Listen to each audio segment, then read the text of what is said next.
Ladies and gentlemen, welcome back to the channel. We have an update from AMC stock and the street. Shorting AMC stock ahead of the ape conversion is a risky proposition. This article was just put out here today, as well as I want to talk about those cost to borrow fees that everyone on Twitter is talking about, these 850+% cost to borrow fees from interactive brokers. So let's go ahead and get into all of this information. If this is your first time to the channel, where I don't know where you have been this entire time, hit that subscribe button as well as like the dang video. So let's get into it, guys. First things first, with the cost to borrow fees. Let's get into the data that you need, the raw hardcore data, because y'all are hardcore out there, okay? So shorts, cost to borrow fees, cost to borrow from interactive brokers, 4,000 shares currently available to be lent out, 855.5% cost to borrow fees. Absolutely insane. If these are the numbers from interactive brokers, imagine what the numbers look like other places. These short sellers are paying ridiculous fees. Like, it doesn't even make logical sense. I can't make 1 and 1 add up to 2 in this scenario. It just makes no sense why you'd even be short in AMC at this point, considering that even AMC is at the lows, that it's really already priced in all of this drama from this court situation. But hey, I mean, they'll do what they want to do. AMC stock is on the threshold securities list now for 8 days in a row, with the live short interest sitting at 22.65%, with 117 million shares that are currently sold short. Cost to borrow average 972%. Cost to borrow max 1,060%. Cost to borrow minimum sitting at 8.27% currently. Option activity, as you guys know, extremely bearish still. What you're seeing is just insane. I mean, like I put out in the last video, it looks like someone's hiding something, right? So many bearish options, like so many. I highlighted these 3 trades in the last video, but if you look at the recent trades since then, $200,000 trade, $200,000 trade, $4.5 million trade, $1 million trade, $1 million trade, $2 million, $2 million, $1.5 million, $300,000, $1.28 million, $800,000, $2.5 million. These are all bearish trades. What's AMC stock doing today? Guys, what's AMC stock doing today? It's up almost 1%. This makes no sense to me, okay? Typically, when you've seen trades like this, you usually see AMC fall. Well, not today. Maybe we are correct. Is that something the shorts have probably thought about? I doubt it. Maybe we are correct that maybe AMC stock is so negative, the positioning is so negative, that it's positive. Is that something you have thought to consider? If you've watched this channel, then you definitely have. But if you have not, then probably not.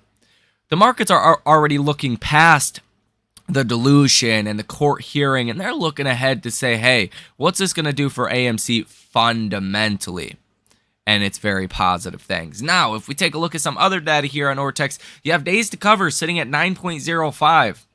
Insane. Okay, 9 days to cover is absolutely ridiculous for AMC standards. This is up 72% in the last 3 months. Basically, what it's highlighting is short positions have remained very high and even increased over the last 3 months, and your volume has decreased. So how you get days to cover is dividing the number of shares that sold short by the average volume. And I mean, what you're seeing is a 9 number there.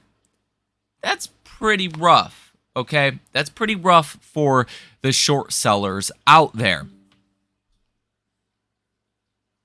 So that's kind of the people are telling me there's a tornado by my house. So I guess if y'all don't hear from me, it's because a tornado took me out. In Michigan, that like never happens. But nonetheless, guys, let's stay focused, okay?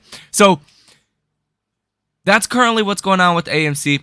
as of right now, what you're getting, and literally everyone's like calling me, this is more important, okay? But nonetheless, what we're seeing today from the ADP employment change is some pretty bad numbers, right? You're seeing about twice, over 2 times the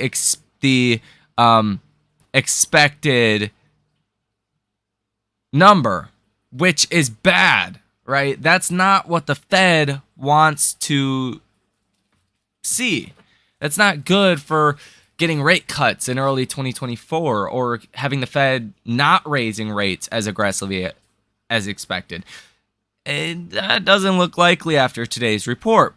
Now, I reported on this in the last video. The ISM Services PMI is going to be coming out. That actually came out today, sorry. At 53.9, you were expecting 50. So that also came in hotter than expectations. And the JOLTS job openings did fall by about 500,000 jobs from the last month's reading. This was about 100,000 jobs lower than what we were expecting, which was a positive thing. Now, for tomorrow, non-farm payrolls for June, you're expecting 250,000.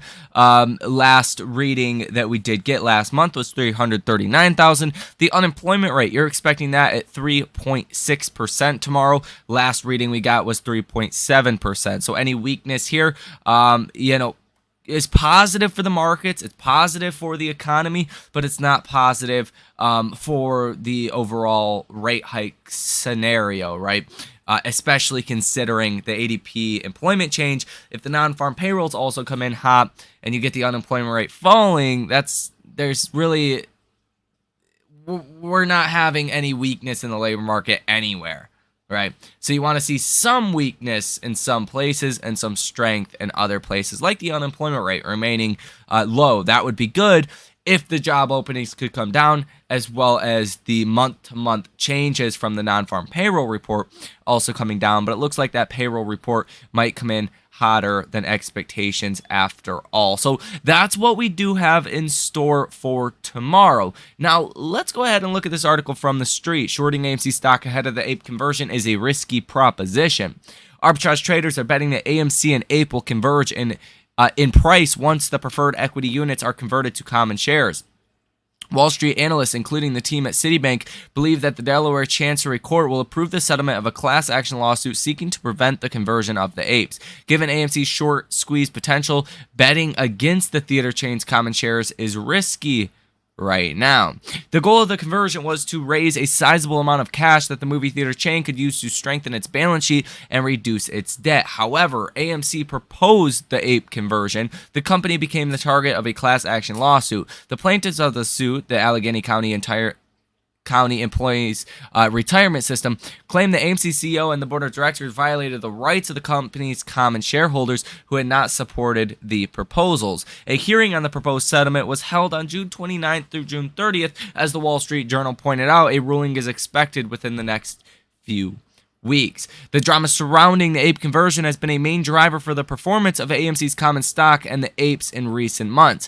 In particular, arbitrage traders have been betting on the apes and short selling AMC common stock. This is because theoretically both shares have the same voting rights and represent the same company. But there's a difference in the price of AMC and APE, about $2.20 per share. The arbitrage traders are betting that both stocks will converge in price when the APE conversion occurs. Wall Street believes the conversion will go through.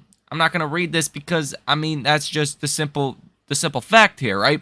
They believe it's going to go through. It's priced into AMC stock. Now, one explanation for this high demand for shorting AMC, which ultimately may turn against short sellers recently, borrow fees for AMC shares have reached above 570%, implying an increased risk for those betting against the stock in case of an upward movement. Now, this chart, every time AMC's cost of borrow fees go up, the stock follows as well. Cost of borrow fees lead, the stock goes up after, every single time, like clockwork. So it shouldn't be a big surprise for all of you. It turns out that the volatility behind AMC makes it an extremely unpredictable stock, even when short sellers are confident. This scenario creates a big challenge for arbitrage traders who must hedge their positions against unfavorable developments, such as delays to the court's final verdict. Thus, even though conversion is close, I see plenty of risk for short sellers in betting on the fall of AMC shares in the short term, given the massive potential for a short squeeze. Now, long story short, markets are looking at, hey, AMC is going to raise like 10 billion in capital, 15 billion, who knows, bunch of billions. I can't make a case how that would be negative for a short squeeze, no matter what kind of dilution you see, right? And short squeezes, ultimately, even if you do get diluted and the share price comes down, short squeezes can rocket the stock much higher than where it previously was. So those are kind of the things that I am looking at right now, ladies and gentlemen. That is what you really need to know as of right now. Hit the like button, subscribe to the channel, source your comments, questions, or concerns down below in the comment section. You guys have a great rest of your day, and I will see you in the next one.